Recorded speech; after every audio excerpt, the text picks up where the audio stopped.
वहीं संसद भवन पर स्मोक क्रैकर से हमले का गुड़गांव कनेक्शन भी सामने आया है। दिल्ली पुलिस की टीम ने बुधवार शाम को गुरुग्राम के सेक्टर 7 एक्सटेंशन हाउसिंग बोर्ड के मकान नंबर 67 पर रेड की। इस दौरान पति पत्नी को यहां से हिरासत में लिया गया। विक्की शर्मा उर्फ विक्की जंगली और उनकी बीवी को दिल्ली पुलिस ने हिरासत में लिया।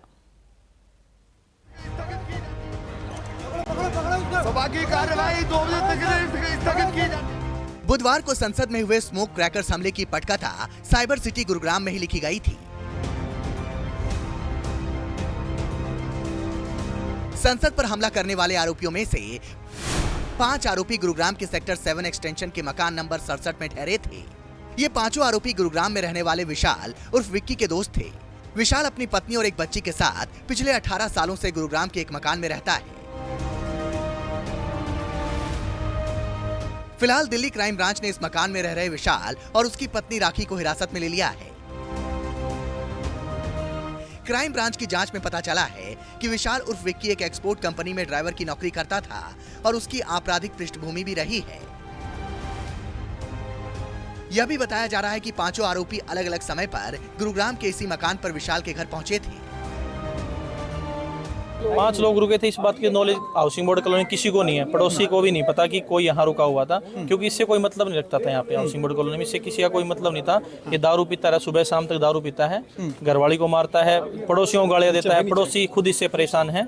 कई बार पुलिस में भी शिकायत करी पड़ोसियों ने इसकी, ना कोई सूचना मिली हमें, ना कोई संदिग्ध ऐसी हमें कुछ। अच्छा, कब से रह रहा है यहाँ पे? ये शुरू से रहा, 90 से रह रहा है, 1990 से। मैं तो यहाँ 3 साल से रह रहा हूँ, लेकिन ऐसे कुछ नहीं है। लेकिन ये थोड़ा नशा पत्ता जरूर ये करते थे, शराब वराब पीते थे और मिसेस से थोड़ा झगड़ा होता था, रोड पे भी निकल आते थे।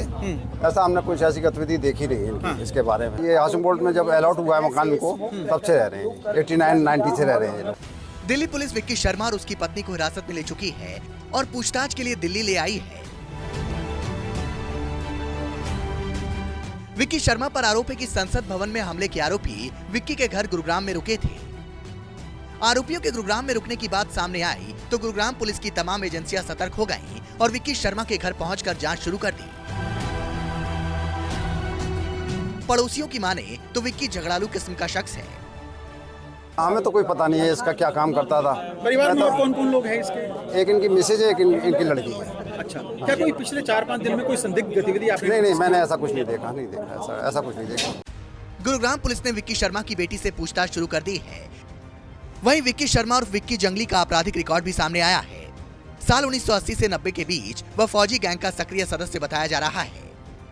पड़ोसियों की माने तो विक्की अक्सर पड़ोसियों से झगड़ा करता रहता था, जिसके चलते उसकी किसी से नहीं बनती थी। पड़ोस के लोग भी परिवार से कम ही बात किया करते थे। विशाल अंग्रीश, गुरुग्राम, न्यूज़ 24। चलिए अब आगे बढ़ रहे हैं खबरों में। मथुरा के श्री कृष्ण जन्मभूमि मंदिर केस में इलाहाबाद हाईकोर्ट का फैसला आ गया है।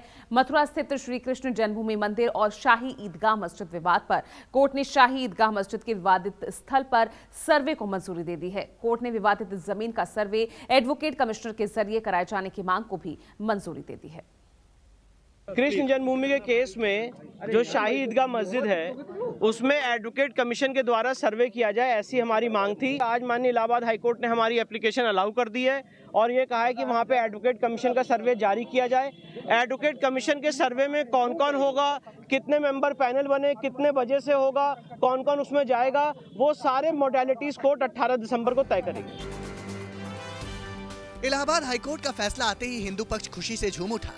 इलाहाबाद हाईकोर्ट के जस्टिस मयंक कुमार जैन की सिंगल बेंच ने हिंदू पक्ष की याचिका को मंजूरी दी और ज्ञानवापी विवाद की तर्ज पर मथुरा के विवादित परिसर का भी सर्वे एडवोकेट कमिश्नर के जरिए कराए जाने का आदेश दे दिया। भगवान श्री कृष्ण विराजमान और 7 अन्य लोगों की तरफ से वकील हरिशंकर जैन, विष्णु शंकर जैन, प्रभाष पांडे और देवकी नंदन के जरिए दायर की गई याचिका में, जिसमें दावा किया गया है कि भगवान कृष्ण की जन्मस्थली उसी शाही ईदगाह मस्जिद के नीचे मौजूद है और ऐसे कई संकेत हैं जो यह साबित करते हैं कि वह मस्जिद एक हिंदू मंदिर है। एक लॉयर होने के नाते मेरी ड्यूटी है कि जो केस के हमारे फैक्ट्स हैं उसको और पुख्ता किया जाए और उसके लिए हमने ये एप्लीकेशन मूव की थी ऑर्डर 26 रूल 9 में, जिसको आज माननीय न्यायालय ने अलाउ किया। हमारे मेन फैक्ट्स ये थे कि ये ऐसा जटिल केस है जिसके लिए वस्तु स्थिति तय करना बहुत जरूरी है, जिसके लिए स्पॉट पोजीशन तय करना बहुत जरूरी है। जो 13.37 एकड़ है, जिसमें 2.5 एकड़ में मस्जिद बनी है, जबरदस्ती मंदिर को तोड़ करके, जो भगवान का असली गर्भगृह था उसे तोड़ करके मस्जिद बनाई गई। अब हम वहाँ कोर्ट कमीशन चाहते थे और कोर्ट कमीशन के आज आदेश हुआ है। अभूतपूर्व फैसला उच्च न्यायालय इलाहाबाद का है और जब कोर्ट कमीशन वहाँ जाएगा तो पूरी स्थिति क्लियर हो जाएगी। कोर्ट का अपने फैसले होते हैं, उसको सभी को फॉलो करना होता है, लेकिन ये भी हकीकत है कि places of worship act exist कर रहा है। उसके तहत इस तरीके के प्लेसेस ऑफ वर्शिप से रिलेटेड मैटर कहाँ तक उठाना दुरुस्त है, इस सिलसिले में लीगल फ्रेटर्निटी को इस पर गौर करने की ज़रूरत है। इलाहाबाद हाईकोर्ट ने अलाउ किया है एप्लीकेशन जो डिमांड कर रही थी सर्वे वहाँ पे कृष्ण जन्मभूमि के ऊपर, आप कैसे देखते हैं? भाई मैं तो स्वागत करता हूँ। जो सुप्रीम कोर्ट करेगा तो उसको सबको मानना पड़ेगा, लेकिन ये बीजेपी, आरएसएस और आपका विश्व हिंदू परिषद का एजेंडे में तकरीबन 3,500 ऐसे मस्जिदें हैं जिनके ऊपर इनका दावा है कि हमारे मंदिर थे, तो वो एक एक करके एक का परिणाम लाएंगे। हमारी ऑर्गेनाइजेशन जमीयत उलमा जो है ऑल इंडिया, वो इसके ऊपर केस लड़ रही है। निष्पक्ष लोग, विशेषज्ञ लोग वह सर्वे करेंगे, उस सर्वे में से जो सच सामने आएगा उसको कोर्ट को बताएंगे और कोर्ट को उससे सुविधा होगी कि वो निर्णय दे, न्याय करे। फिर भी इसका विरोध हुआ था, आज कोर्ट ने फैसला किया है।